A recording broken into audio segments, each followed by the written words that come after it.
Gawa tayo ng 3 cakes for today's video.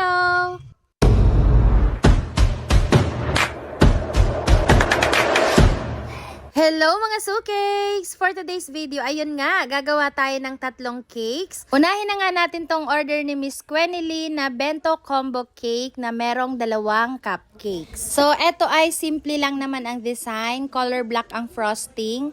Same dun sa ating cupcakes, black din ang frosting niya. Tapos, meron lang siyang Happy Birthday Darling na nakalagay dyan sa taas. So, ayan, magsusulat na tayo. So, color white ang frosting natin ginamit dito. As usual, unang attempt ng ating pagsusulat ng calligraphy, magbubura pa rin tayo. So ayan, alam niyo naman, ginagawa ko naman yung best ko para gumanda ang aking sulat kahit papaano. Pero ayun na talaga, wala na tayong magagawa dyan. Pero hayaan nyo, hindi ako nawawala ng pag-asa. Nagaganda din ang aking sulat soon. Maniwala lang tayo. Di ba nga ang sabi nila, practice makes perfect. So hindi ko naman ini-aim na maging perfect tayo yung sulat natin. Kasi nobody's perfect naman, di ba? So okay na ako doon sa malinis yung sulat, at least naiintindihan.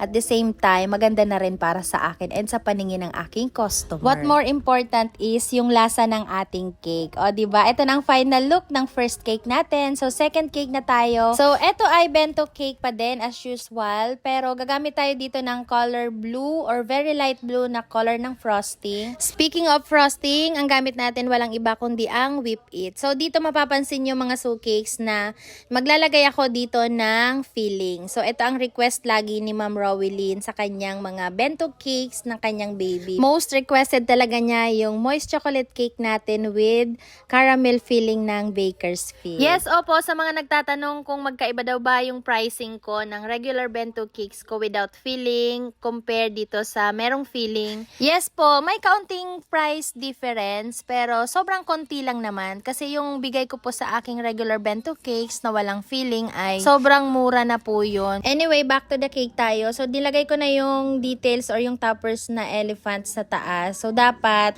parang vector art yung design nito. Sabi ko sa customer ko, hindi ko carry yun, kaya ifo-fondant ko na lang. So, ayan, kaya naman finondant ko na lang yung elephant, pero yung ibang details ay icing pa rin naman. So, carry naman na yan sa icing. Pagpasensyahan nyo na nga lang mga cakes yung aking kamay dyan kasi meron pang mga natirang food coloring, pero naghugas naman na po ako ng kamay. So, dito naman tayo sa ating pang third cake. So, ito ay carrot cake with cream cheese frosting. Itong carrot cake na to mga cakes ay isa din to sa ating mga best sellers cake. Pero minsan, hindi ko na siya sinasama sa vlog kasi lagi nyo naman niyang nakikita and ayun, ganun pa din naman yung design niya at iisa lang naman talaga yung design niya. Pero ayun nga, finilm ko siya kanina kasi para naman medyo humaba yung ating vlog and masama sa ating video. And para din ma-shoutout natin yung ating customer na umorder nito na si Miss Vida, ang ating first time customer na taga Santa Rosa.